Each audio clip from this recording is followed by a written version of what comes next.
Di era globalisasi ini, kalau kita tidak mempertahankan jati diri, watak, kepribadian kita, pasti kita akan tergilas. Ini pun sudah luar biasa, arus dari luar, baik yang membawa ajaran ekstrem kanan radikal dengan mengatasnamakan Islam, atau dari kelompok kiri yang ingin menjadikan Indonesia negara sekuler, negara yang tidak menghormati agama, negara yang mengecilkan peran agama. Agama merupakan private ya, bukan masalah sosial, tapi masalah pribadi. Maka agama tidak harus didakwahkan, tidak boleh, bahkan tidak layak dijadikan agenda sosial, agenda masyarakat. Itu masalah pribadi. Nah, ini sangat bahaya. Nah, oleh karena itu, dengan prinsip kita membanggakan kepribadian kita, yaitu Islam Nusantara, Islam yang berbudaya, Islam yang berkarakter, Islam yang ramah, kita mampu mempertahankan jati diri kita, watak kepribadian kita menghadapi era globalisasi. Jadi Kiai Said ingin mengatakan bahwa sebenarnya hari ini kita sedang mendapatkan serangan yang sangat kuat. Serangan itu hanya bisa dihadapi dengan sebuah pertahanan yang baik. Betul. Dan Islam Nusantara itu adalah konsep pertahanan kita. Jadi seperti contoh dari ekstrem kanan, kita ini sudah darurat Wahabi. Darurat Wahabi. Coba kalau kita tidak punya prinsip yang kuat, yaitu mempertahankan Islam ala Islam Nusantara, metode yang kita percaya yaitu tawassut, tawazun, dan tasamuh, dengan paradigm al-muhafadhu al-qadimis salih wal akhdhu bil jadidil aslah, kita akan kalah dengan mereka. Mereka seakan-akan paling Islam, paling benar, paling sesuai dengan ajaran Rasulullah. Begitu kan klaim mereka, padahal yang kita amalkan sehari-hari juga ajaran Rasulullah SAW, tidak keluar dari sunnah Rasulullah. Hanya kita berwawasan luas, lebih membumi, mengembangkan segala hal untuk kemajuan Islam itu sendiri. Bukan untuk merubah Islam atau untuk menggerogoti Islam, untuk mengembangkan dakwah Islam itu sendiri. Kemudian Syiah juga harus kita waspadai. Syiah juga harus kita waspadai, walaupun belum darurat. Belum darurat. Syiah juga harus kita waspadai, karena Syiah juga tidak cocok dengan budaya Islam Nusantara. Pokoknya nanti ajaran Syiah itu pasti akan tertolak oleh kader-kader atau alumni-alumni pesantren yang sudah mendapatkan ilmu, khazanah ilmu pesantren yang sudah mendalam, pasti akan menolak, akan tertolak. Nah, ini baru contoh, baru salah satu contoh. Itu belum dari sisi radikal agama. Yang dari kiri, yang namanya demokrasi liberal, sosialis sekuler juga sangat kawin sesama jenis. Itu antara lain. Kawin sesama jenis antara lain. Kemudian kalau kita mengajak orang supaya sholat itu melanggar hak asasi. Ada orang lagi kerja, ada orang lagi menekuni pekerjaannya, kita ajak sholat dulu karena sudah waktunya datang sholat. Itu kita melanggar hak asasi, melanggar kebebasan kerjaan mereka. Itu mengganggu pekerjaan mereka, melanggar kebebasan dia dalam bekerja. Itu konsepnya seperti itu. Sehingga nanti masalah agama tinggal apa? Tinggal iman paling, tinggal percaya bahwa ada Tuhan. Tapi masalah syariat sudah tidak lagi penting, bahkan syariat bisa mengganggu kinerja. Seperti puasa bisa mengurangi produksi, bisa mengurangi produktivitas. Itu bisa merosot katanya. Nah, ini kan betul-betul pandangan dari demokrasi liberal, sosialis sekuler. Artinya Kiai Said ingin menyampaikan kepada seluruh warga Nahdlatul Ulama bahwa Nahdlatul Ulama sedang berada dalam situasi yang tidak mudah. Dan itu oleh karena itu PBNU sedang mengajak warga NU untuk menghadapi ini semuanya dengan cara memperkuat ajaran kita dan pemahaman kita khususnya Islam Nusantara. Dan Kiai nanti di segmen berikutnya kita akan lebih banyak membahas, menjawab beberapa kesalahpahaman di bawah terkait apa yang pernah disampaikan dan juga Nahdlatul Ulama. Dan para pemirsa, jelas sekali bahwa Nahdlatul Ulama mulai berdirinya hingga sekarang tidak ada yang berubah, karena Nahdlatul Ulama tetap mengambil apa yang sudah kita miliki dan akan mengembangkan apa hal baru yang nanti harus kita antisipasi sebagai sebuah jadidil aslah. Jangan kemana-mana, saya akan segera kembali. Baik, terima kasih Anda masih bersama saya dalam acara Talkshow Sudut Pandang, sebuah perbincangan yang membahas peristiwa dari perspektif yang seharusnya. Dan para pemirsa, Anda warga Nahdlatul Ulama dimanapun Anda berada, dan para pemerhati dan para supporter NU di seluruh Nusantara dan seluruh dunia, kami hari ini sedang berbincang bersama Ketua Umum Pengurus Besar Nahdlatul Ulama, Profesor Dr. Kiai Haji Said Agil Siraj, dan kita membincang tentang beberapa hal tantangan Nahdlatul Ulama di era global kali ini. Dan tadi sudah disampaikan bahwa Nahdlatul Ulama akan terus menghadapi seluruh tekanan internasional, bahkan juga apa yang terjadi di hari ini secara konteks global maupun lokal, dengan prinsip al-mukhafadhu alal qadim sholeh wal akhdhu bil jadidil aslah. Kiai Said, banyak orang kemudian akibat mudahnya orang mengakses informasi, Kiai, seringkali apa yang kita sampaikan dengan sesuatu yang jelas seperti yang tadi di segmen pertama katakan, kemudian masuk ke sebuah proses produksi berita itu jadinya bias kemana-mana, Kiai. Bahkan biasnya itu sempat kemudian membuat warga Nahdlatul Ulama banyak yang bingung gitu ya, dan kebingungan itu tentu cukup membuat mereka sedih, ya. Kenapa? Karena apa? Karena ini terkait dengan sebuah organisasi Nahdlatul Ulama yang sangat besar. Salah satu hal yang sering disalahpahami atau memang sengaja disalahpahamkan itu adalah tadi konsepsi Islam Nusantara. Salah satu hal yang dibuat kampanye black campaign atau kampanye hitam yang dilakukan kepada Nahdlatul Ulama adalah Islam Nusantara itu pada dasarnya adalah sebuah konsepsi Islam dicerabut, dibelokkan dari ajaran Rasulullah Shallallahu Alaihi Wasallam. Kiai mungkin Kiai bisa menjelaskan. Ya, itu bagi orang yang salah paham atau tadi yang tidak mau paham lah, atau pura-pura tidak paham. Pura-pura tidak paham. Sudah saya katakan tadi bahwa istilah Islam Nusantara bukan madhab, bukan aliran. Walhasil ringkasnya Islam Nusantara itu Islam ahli sunnahnya Nahdlatul Ulama, Islam ahli sunnahnya para wali songo dan para aulia. Tidak ada perubahan, tidak ada yang berubah sama sekali. Justru kita ingin mengembangkan, meningkatkan, mendalam tentang kesunnian kita, tentang prinsip kita, yaitu ahli sunnah wal jamaah, mempertegas kesunnian. Contoh misalkan dalam hal syariat Islam kita harus taklid, itu harus, tidak bisa kita ijtihad sendiri langsung pada Quran dan hadis. Syariat Islam harus taklid, ya. Tidak mungkin kita akan langsung mengambil dari Quran dan hadis di zaman sekarang ini. Kita harus taklid pada salah satu imam, terutama Imam Abu Abdullah Muhammad Asy-Syafi'i, itu wabil khusus itu. Kenapa? Karena beliau telah berjasa besar mencari konsep tawassut wasatiyah dalam syariat. Itu Imam Syafi'i. Tawassut wasatiyah. Ya, tawassut dan wasatiyah dalam syariah. Jadi yaitu garis tengah. Ya, yaitu menggabungkan nas yang isinya Quran, hadis dan akal, yaitu isinya ijma dan qiyas. Ijma itu akalnya ulama kolektif, qiyas itu akalnya ulama yang individual, yang sporadis. Nah, tanpa gabungan itu kita tidak mungkin akan paham Islam, syariat Islam dengan sebenarnya. Karena hanya Quran dan hadis saja tidak mungkin kita akan bisa menjalankan syariat Islam dengan benar. Pasti harus memasukkan unsur akal, faktor akal. Akalnya ulama, bukan akalnya saya. Akalnya Imam Syafi'i lah, akalnya Imam Hanafi, Imam Malik. Nah, itu yang harus kita pertahankan. Kalau akal saja liberal, liar, nggak mungkin memahami syariat dengan benar. Dan NU tidak liberal. Tidak liberal. Quran hadis saja nanti akan jumun. Bahkan bisa salah. Contoh misalkan, ada sebuah hadis Rasulullah yang mengatakan, kalau kamu akan qadha'il hajah, pipis atau buang air besar, syarriku au gharibu, menghadaplah ke barat, ke timur atau ke barat.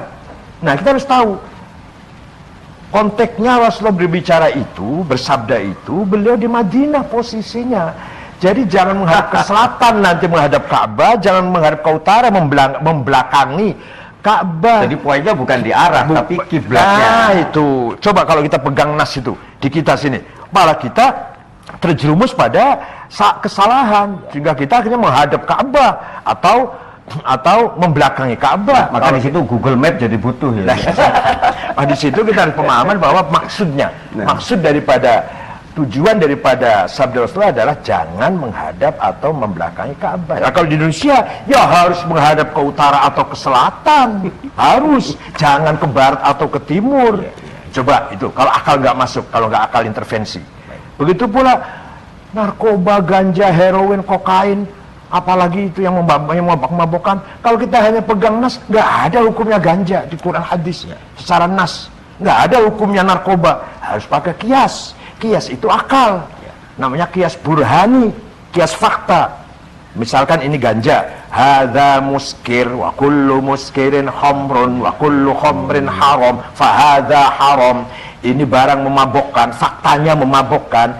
Setiap barang memabokkan berarti masuk dalam golongan khamr. Setiap khamr merek apa saja, produk mana saja haram, maka ini barang haram.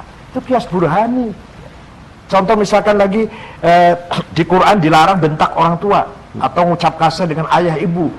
Wala taqul lahuma uffi wala tanharhuma. Kamu jangan mengucap kasar dan jangan bentak-bentak ayah dan ibu, dosa besar. Kalau gitu tempelingin aja. Quran nggak melarang kita nempelin ayah ibu, nggak ada larangannya. Jangan nempeleng, nggak ada itu. Nah, harus pakai kias, namanya kias aulawi. Kalau bentak dan ngomong kasar itu saja dosa, ya dosa besar, apalagi atau fabil aula, lebih-lebih nempeleng dan mukul ayah dan ibu. Wala taqrabuz zina innahu kana fahisyatan wa sa'a sabila. Kamu jangan sekali-kali mendekati perbuatan zina. Ini yang diharamkan mendekati. Kalau mendekati saja dilarang, apalagi zina. Itu namanya qiyas aulawi. Walhasil, memahami syariat Islam tidak mungkin kalau hanya dengan Quran dan hadis saja. Harus ada intervensi faktor akal. Nah, akal itu akhirnya ulama kumpul kolektif menghasilkan sebuah hukum namanya ijma. Seperti prakteknya sholat itu ijma, prakteknya haji itu ijma. Nggak ada di Quran hadis prakteknya sholat itu seperti ini gitu, nggak ada. Semua itu dari ijma'nya ulama. Kemudian beda-beda dikit, Hanafi, Malik beda dikit, Maliki, Syafi'i beda dikit, tapi prinsipnya begitulah sholat, caranya sholat itu. Kemudian prakteknya haji beda-beda dikit ada. Nah, tapi pada prinsipnya haji seperti itu, sepakat. Itu ijma'. Kemudian kias juga nggak bisa kita tinggalkan, pasti membutuhkan kias. Ketambahan lagi kita juga harus memahami maqasidus syariah, tujuan, target, goal daripada syariat itu apa, yaitu kitab Al-Muwafaqat lil Imam Asy-Syatibi, Al-Muhafadzah 'ala ad-din wal 'aql, Al-Muhafadzah 'ala an-nasl, Al-Muhafadzah 'ala al-mal, Al-Muhafadzah 'ala al-'ird, Al-Muhafadzah 'ala an-nafs. Itu yang namanya maqasidus syariah. Tujuan syariat itu bukan semata-mata ingin harus syariat saja, tujuan harus tahu, yaitu menjaga keselamatan akal, keselamatan keluarga, keselamatan harta properti, keselamatan dignity, harga diri, keselamatan jiwa. Akhirnya Al-Quran hadis itu kemudian bisa dikelola menjadi lebih bijak sesuai dengan kebutuhan. Makanya kita harus paham tentang asbabun nuzul, asbabul wurud, mampu mengkontekstualisasikan ajaran Islam. Maka dalam Quran dikatakan falaula nafara min kulli firqatin minhum ta'ifatul liyatafaqahu.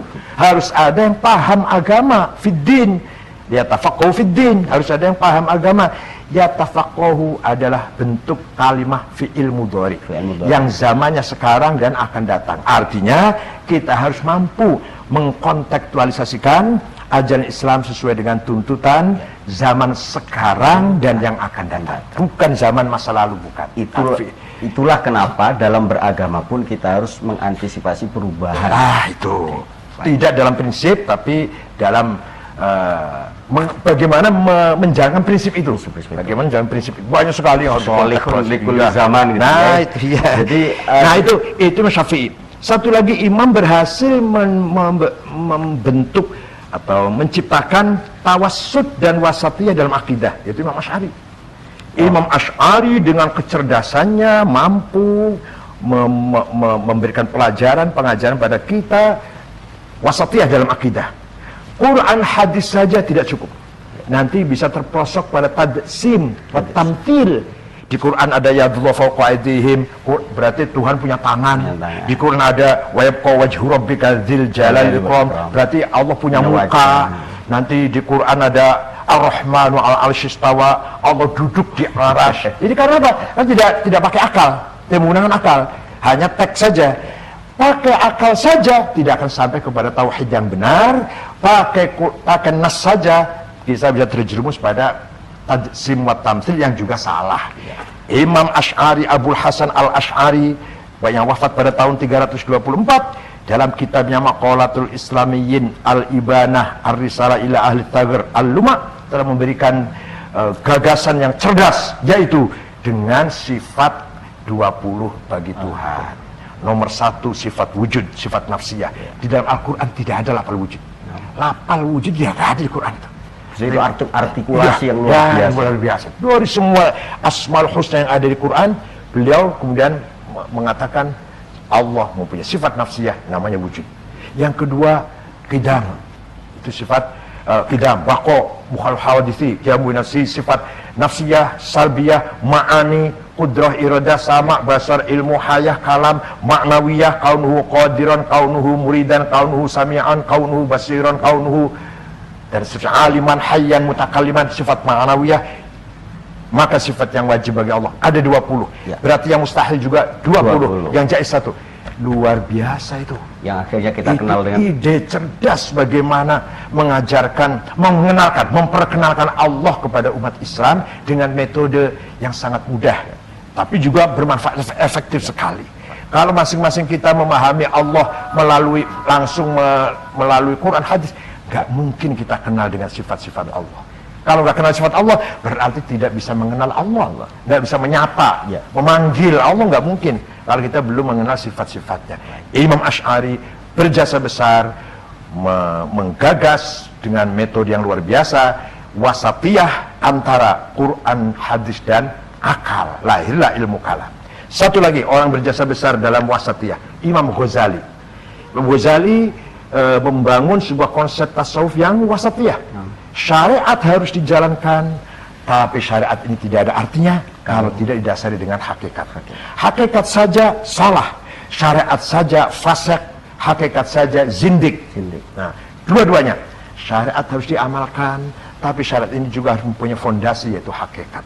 Jadi kita harus sholat sesuai dengan syarat rukun, tapi sholatnya harus khusyuk lillahi ta'ala, bukan pamer, bukan riya, bukan menghadirkan substansi. Luar biasa. Jadi Imam Ghazali berhasil mentaufikkan, mengharmoniskan antara ulama zahir dan ulama batin, ulama syariah dan ulama haqiqah. Tadinya tegang itu, sebelum Imam Ghazali sering ada ketegangan antara sufi dengan fuqaha, antara para sufi dengan para fuqaha sering tegang.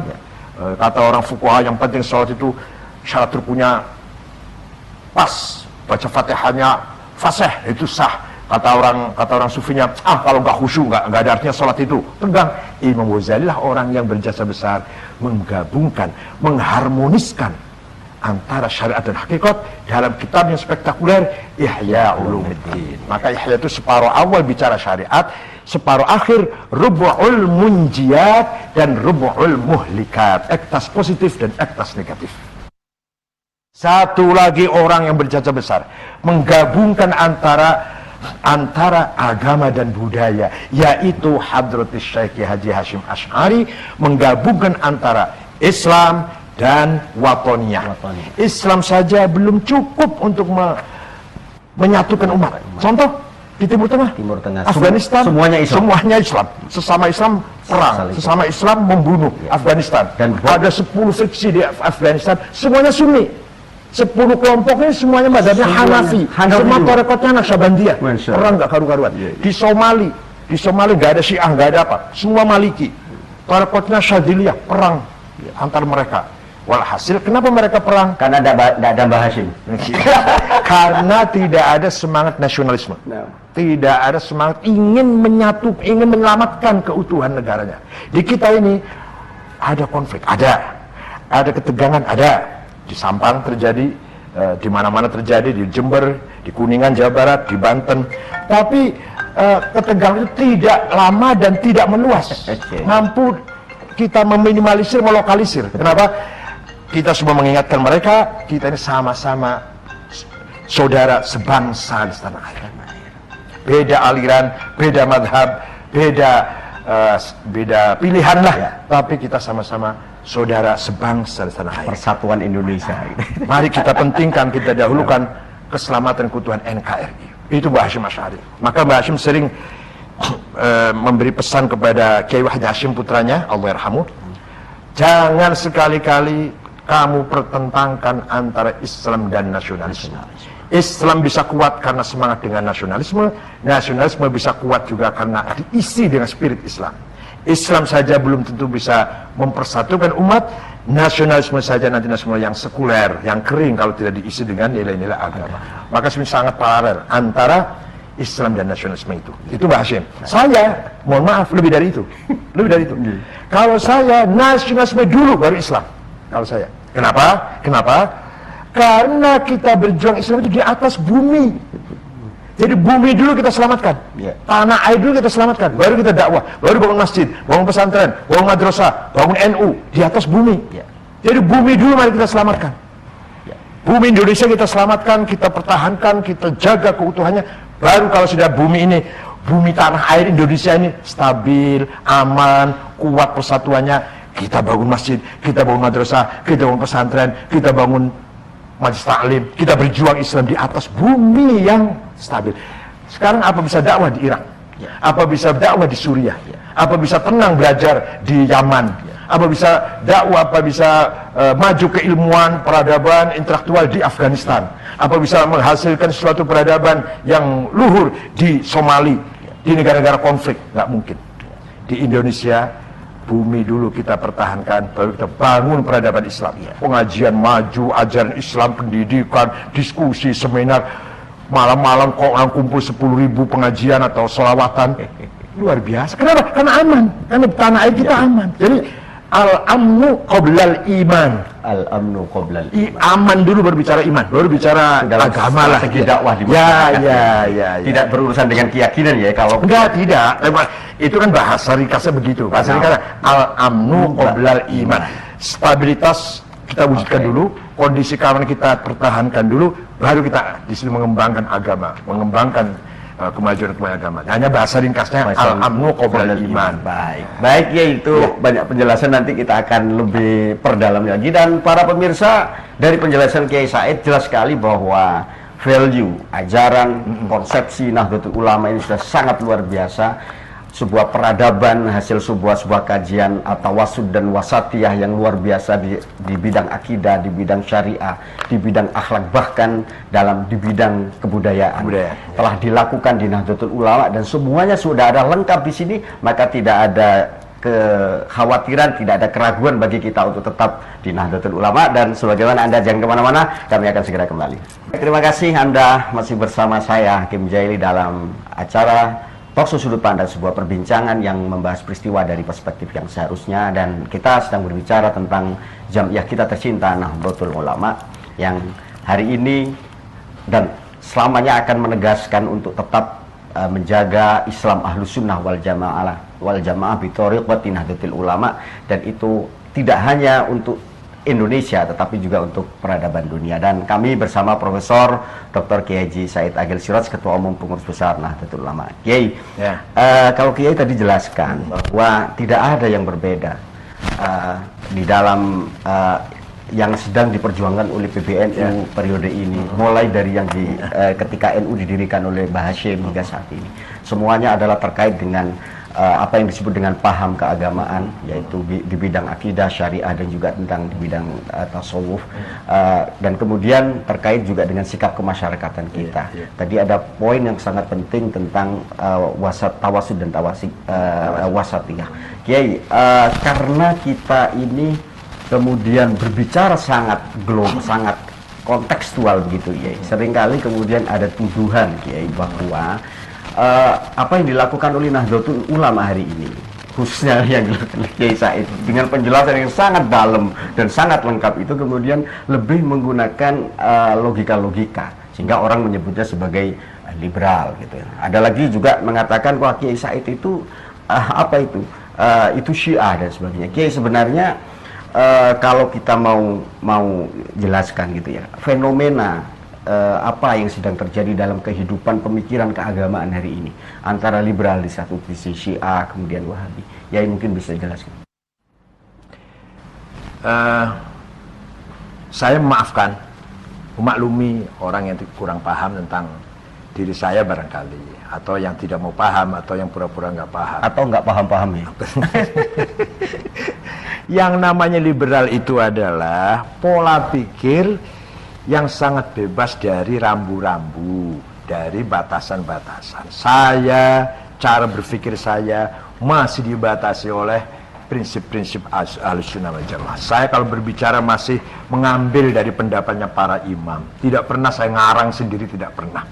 Saya masih berlandaskan Imam Ghazali yang tadi saya katakan tadi, Imam Ghazali, Imam Asy'ari, Imam Syafi'i dan sebagainya. Nggak pernah saya keluar dari rambu-rambu ajaran-ajaran para a'imah itu. Hanya barangkali karena saya bukan kadang-kadang tidak tekstual, tapi saya mampu mengaktualisasikan ibarat-ibarat, tabir-tabir yang ada di kitab itu. Bahkan saya sering barangkali menyampaikan hal-hal yang orang banyak tidak tahu, seperti masalah jenggot. Ini kitabnya ada, namanya Akhbarul Hamqa wal Mughaffalin, karangan Abu Abdurrahman Ibnu Jauzi yang wafat tahun 597. Ibnu Jauzi mengatakan bahwa Ibnu Sirin, seorang tabi'in ini, Ibnu Sirin mengatakan, idza ra'aita ar-rajul tawilal lihyah fa'lam dzalika fi 'aqlihi naqsun ma zadat lihyatu rajul ala qabdatihi illa kana ma zada fiha naqsan min 'aqlihi. Ibnu Sirin seorang tabi'in yang wafat tahun 110 Hijriah. Beliau mengatakan, kalau kamu melihat ada orang yang jenggotnya panjang, ketahuilah bahwa akalnya ada sesuatu di akalnya itu. Semakin panjang jenggot seseorang, lebih dari segenggam, lebih panjang dari ini, semakin panjang, semakin menunjukkan kebodohannya, ketololannya, kedunguannya. Jadi batasannya segenggam. Coba lihat Syekh Yusuf Qaradawi, Syekh Said Muhammad Ali Al-Maliki, itu ya sebatas itulah itu. Kemudian ada syairnya juga, fanuksanu aqlil fata indana bimiqdari ma zada fi lihyatihi. Idza aradat lil fata lihyatun wa talat fasarat ila sirratihi fanusali aqli fata indana bimiqdari ma zada fi lihyatihi. Semakin panjang jenggotnya semakin menunjukkan kekurangan kecerdasan akalnya. Ini syairnya ini. Begitu pula ada Imam Qais bin Ahnaf, itu tabi'in juga. Qais bin Ahnaf, Ahnaf bin Qais, Ahnaf bin Qais yang wafat tahun berapa ini? Pokoknya tabi'in ini. Tabi'in juga mengatakan seperti itu pendapatnya. Ya. Jadi apa yang saya sampaikan itu tidak keluar dari rambu-rambu kitab. Itu satu. Kemudian masalah Syiah. Ketika saya pidato di forum Syiah itu, atau saya sering sampaikan, pasti ada mengatakan menurut orang Syiah. Tuh, nanti kata menurutnya dibuang itu. Ya, menurut orang Syiah, setelah Rasulullah wafat ada nas, ada pesan, ada wasiat bahwa pengganti saya Ali. Nah, ketika Sayyidina Abu Bakar, Sayyidina Umar menjadi khalifah, itu berarti merebut, mengkhianati wasiat Rasulullah.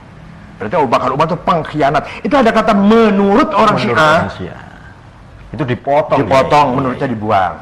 Ada lagi menurut tafsir Mu'tazilah mengatakan agama itu semua sama, terutama yang ada di Quran, innalladzina amanu walladzina hadu wan nasara was-sabiin man amana bil akhir falahum walahum yahzanun.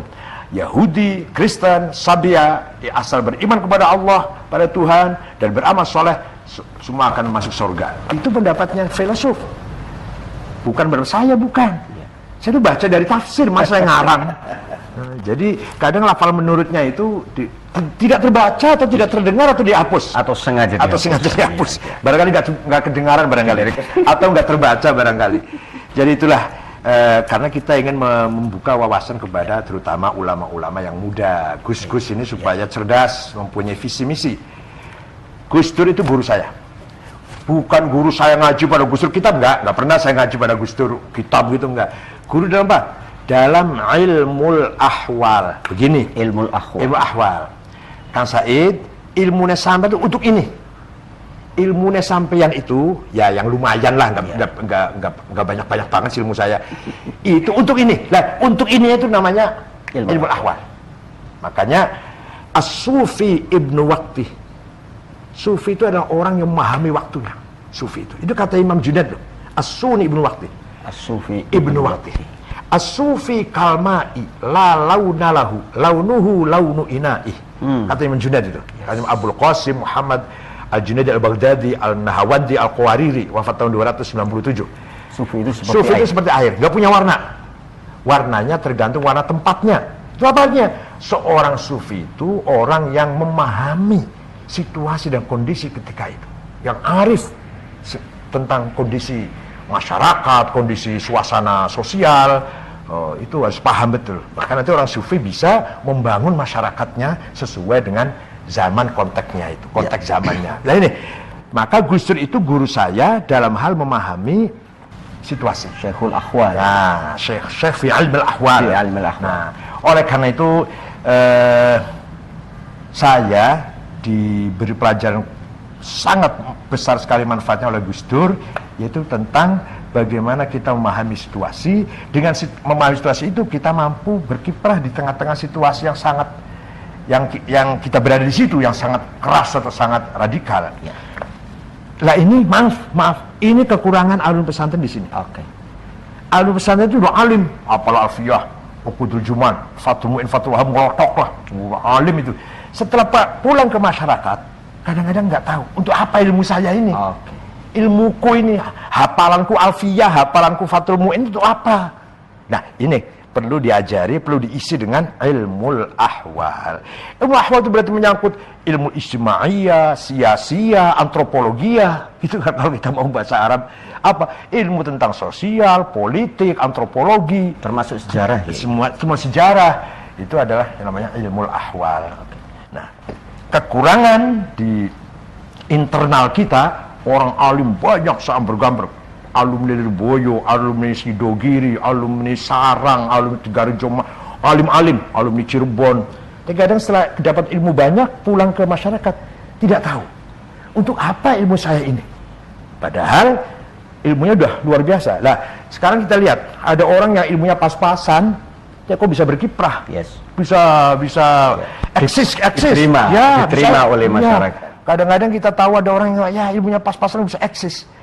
Pegang ketua ini, pemimpin ini suaranya didengar, tulisannya dibaca orang, karena mereka mampu mengkontekstualisasikan dengan memahami kondisi yang sedang ada. Mau contoh misalkan, cara memberi makna kitab Fathul Mu'in, ya. Bagi saya prinsip loh, Fathul Mu'in, Fathul Wahab bagi saya prinsip, saya nggak lepas dari itu. Tapi cara memberi maknanya. Faslun fil hiwalati, pasal ini akan membicarakan tentang letter of credit. Itu bang, cara beri maknanya. Jangan ligeran. Faslun fil syuf'ati, sekarang kita akan membicarakan tentang bursa saham. Jangan ngejogirgo. Nah, faslun fil domani, bank garansi. Faslun fil wathiqati, koletral. Faslun fil salami, inden. Fil musyarakati, profit sharing. Murabahah, markup profit, itu cara supaya kok ngontak ya. Ada lagi dalam Fathul Mu'in, termasuk jihad adalah wadaf'u dharari ma'sumin musliman kana aw ghairu muslimin bil it'ami wal iksa'i wal iskani wa thamanid dawa'i wa ujratit tamrid.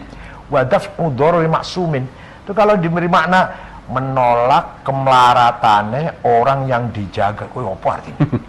Tapi saya bisa memberi arti memberi perlindungan kepada seluruh warga masyarakat yang baik-baik, bukan penjahat. Itu artinya wadaf mudhar masumin, memberi perlindungan kepada warga masyarakat yang baik-baik, bukan penjahat. Musliman kana au ghairu muslim, muslim atau muslim. Dengan apa perlindungannya? Bil it'am, pangan, wal iksa, sandang, wal iskan, papan, wa thamanid dawa'i, dan hetli, kesehatannya. Bagaimana cara mengkontekkan Fathul Mu'in, Fathul Wahab? Banyak sekali tuduhan orang yang mengkontekskan sesuatu itu akhirnya dianggap liberal, Kiai.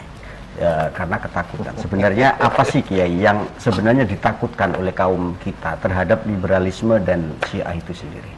Liberal itu memang nanti akan cara berpikir orientasi liberal itu konteksnya hanya dia menekankan pada sosial, pada kesalehan sosial. Hanya kesalehan sosial. Peduli dengan masyarakat miskin, peduli dengan kedoliman, kedoliman lah hak asasi manusia. Itu bagus, dari situ bagus. Sayangnya memotong teologi, memotong iman, memotong syariat. Artinya tidak sama sekali menganggap penting akidah dan syariah itu. Itu liberal namanya. Jadi tapi kalau liberalisme itu dipakai dan digerakkan oleh ruh keagamaan. Bukan jangan begitu bahasanya. Gimana? Kalau sosialisme religius itu bagus. Oke. Sosialisme religius. Gimana pengertian?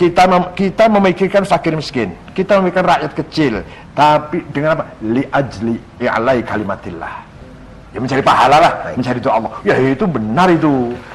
Lah kalau sama sekali kita menjaga kesehatan orang, supaya orang ini ibadahnya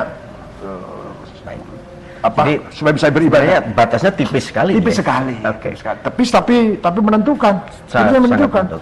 Ketika saya berkiprah membangun masyarakat, jangan lupa semua itu adalah pada al-ghayatul quswa, tujuannya, goalnya adalah li ajli alai kalimatillah. Banyak pesantren karena monster liberal ini, Kiai, akhirnya tidak mau belajar atau membaca buku-buku yang bukan referensi. Memang ar-rajul aduwwu ma jahil. Orang itu kadang memusuhi apa yang dia tidak tahu.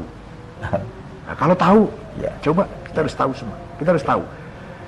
Sekarang orang kalau tidak paham situasi politik sekarang, baik internasional maupun nasional, pasti akan kemakan politik. Yes. Akan kemakan politik. Karena banyak sekali sesuatu yang tindakan politik kelihatannya baik, ideal, tapi pada hakikatnya dia hanya kepentingan pribadi, kepentingan kelompok, kepentingan partainya.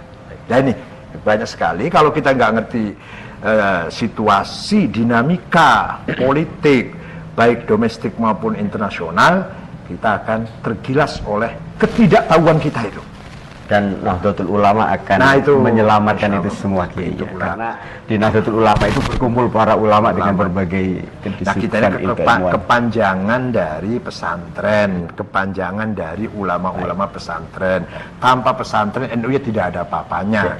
Justru NU ini adalah mengkonsolidasikan tanzim wa tansik, mengkonsolidasikan, menselaraskan ide-ide kiai-kiai pesantren. Gus Dur mengatakan NU pesantren besar. Ya itu Gus Dur ya. Pesantren NU. Coba misalkan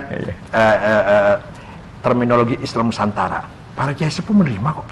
Para kiai sepuh, Mbah Maimun, Mbah Nawawi Sidogiri, Kiai Subadar, semua kiai sepuh, Kiai Dimyati Rais Kaliwungu, Kiai Sanusi Baco Makassar, Kiai Muhtadi Banten, semua oke. Kenapa? Karena memang sejarah perkembangan Islam di Nusantara ini peranan ulama sangat besar sekali.